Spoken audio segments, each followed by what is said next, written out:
Assalamualaikum dan hai guys, saya Ismail dan selamat datang ke channel Mobile Jaya. Jadi bagi korang yang tengah mencari phone baru, nak yang ada rasa flagship tapi tak nak bayar lebih, hari ni dekat tangan saya ada Samsung Galaxy S25 FE. Kalau compare dengan S24 FE last year, sekarang dia dah pakai chipset full version Exynos 2400, bukan versi downclock. Ada bateri lagi besar, charging lagi laju, selain ada kamera depan dan binaan frame yang dah lagi improve. Harga official dia RM3,099, tapi kalau korang pandai cari, dekat Shopee harga phone ni dah boleh dapat dalam RM2,500. So memang agak berbaloi dengan specs yang dia bagi. So dalam video kali ni kita nak tengok apa yang ada dekat Galaxy S25 FE ni, apa kompromi yang ada. So jom kita mulakan video ini.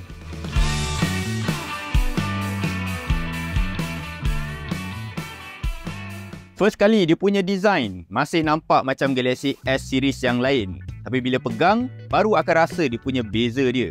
Phone ni sekarang dah lagi nipis, 7.4mm dan berat dia pun 190 gram sahaja. So rasa lagi sedap pegang dan lagi ringan banding last year punya. Dia punya bezel depan pun dah makin slim. Model yang sebelum ni boleh perasan dia punya bezel agak tebal. Sekarang okey sikit, cuma masih tak simetri atas dan bawah. Untuk binaan, phone ni rasa makin kukuh sebab sekarang dia dah guna enhanced armor aluminium frame.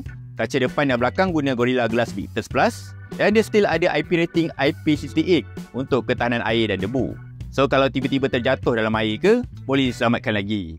Skrin dia masih sama macam tahun lepas, 6.7 inci Dynamic AMOLED 2X dengan 120Hz refresh rate. Skrin dia memang cantik, warna hidup, scroll pun smooth. Cuma saya harap untuk model akan datang, Samsung boleh bagi skrin yang lagi terang. Mungkin 3000 nits macam iPhone 17, baru lagi jelas bila guna bawah sinaran matahari terik.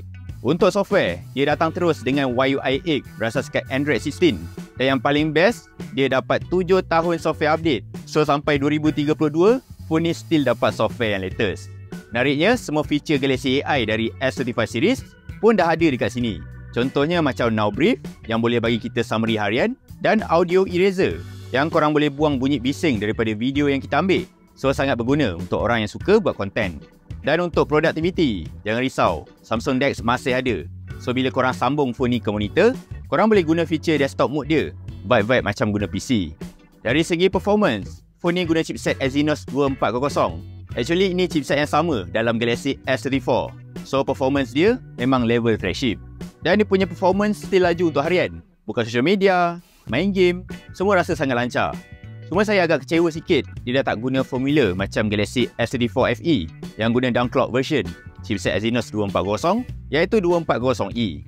Kalau tak, kita akan dapat Exynos 250e yang mana lagi bagus sebab latest gen. Dan satu lagi, dia dah pakai chipset yang better efficiency sebab dia dah pakai 3 nanometer banding 4 nanometer. Untuk suhu, boleh rasa dia dah kurang panas banding model tahun lepas sebab dalam ni ada vapor chamber 10% lagi besar.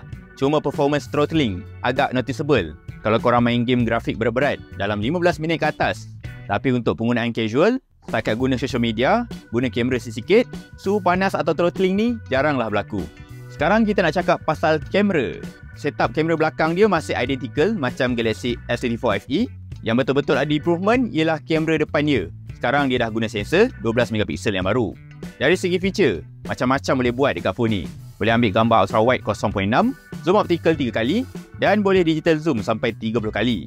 Untuk video pula, dia boleh zoom sampai 12 kali. Kamera depan dan belakang boleh support 4K dan even boleh record video 8K untuk kamera belakang dia. Feature lain pun ada yang korang boleh lukis-lukis dekat gambar dan fungsi instant slow-mo yang boleh slow motionkan video biasa korang untuk nampak lagi cinematic. Sekarang kita nak cakap pasal kualiti gambar dia.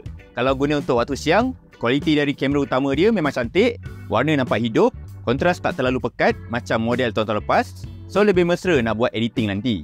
Dia punya dynamic range pun luas, cahaya langit tak pecah dan subjek still nampak jelas walaupun backlight agak kuat.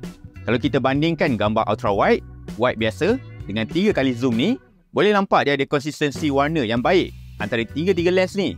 Yang mana phone-phone yang bagus je boleh bagi kualiti macam ni. Cuma untuk gambar ultra wide tu sedikit soft, kadang-kadang boleh nampak underexpose. Dan gambar 3 kali zoom dia pula, kalau cukup cahaya memang nampak sharp, sangat capable. Cuma untuk low light boleh nampak dia akan start noisy dan jadi lebih soft. Untuk kamera depan 12MP yang baru ni, nampak ada improvement. Macam dalam gambar selfie ni, tone kulit saya nampak natural dan dia ada efek portrait yang sangat kemas. Untuk rakaman video pula, macam korang boleh tengok dalam sampel video ni, gabungan OIS dan EIS dia berfungsi dengan sangat baik. Kalau kita jalan santai macam ni, gegaran tu nampak sangat minimal. So memang seronok nak buat vlog ataupun nak buat video travel guna phone ni. Okey, ini bukan percubaan daripada kamera depan S35 FE dengan rakaman 4K. So apa yang saya boleh kata, dia punya rakaman sangat stabil, ada dynamic range yang bagus. Okey, nampak tak? Dia boleh retain lagi detail dekat atas ni. Okey, so kalau korang nak buat vlog, inilah phone yang sangat best untuk kegunaan vlog. Dari segi bateri, S35 FE ni ada upgrade dari 4700 ke 4900 mAh. So untuk penggunaan saya, nak dapat 6 jam screen on time macam tu, senang je. Kadang-kadang boleh dapat lebih. Dan finally, dia dah support 45W fast charging. So nak charge dari 0 sampai 100% tu, ambil masa dalam 1 jam 12 minit saja. Fungsi wireless charging pun ada. Dan sekarang dia dah siap support Qi2 protocol yang paling latest. Ada lagi benda lain yang korang kena tahu pasal phone ni. Phone ni guna anti-display fingerprint scanner jenis optical banding ultrasonic yang lagi laju dekat Galaxy S35 series yang lain. Speaker dia guna jenis stereo dan ada Dolby Atmos. Dan dia ada Samsung Wallet, so korang boleh guna Samsung Pay. Dan boleh guna juga untuk duplicate access card untuk office dan rumah korang. Jadi secara kesimpulannya, Samsung Galaxy S35 ini dia ada package yang lagi lengkap dan lagi all-rounder banding model yang tahun lepas. Kelebihan utama dia ada skrin yang cantik, performance yang laju, bateri tahan, ada sistem kamera yang versatile dan paling penting, jaminan software update selama 7 tahun.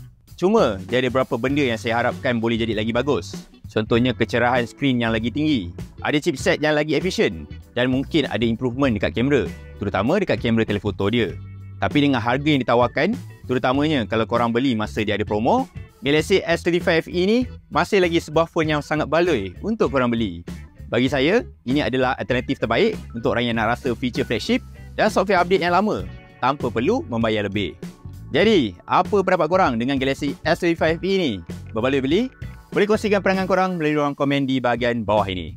Sekian sahaja daripada saya, Arif Ismail untuk video kali ini. Sehingga kita berjumpa lagi di lain hari dan waktu. Assalamualaikum dan bye-bye.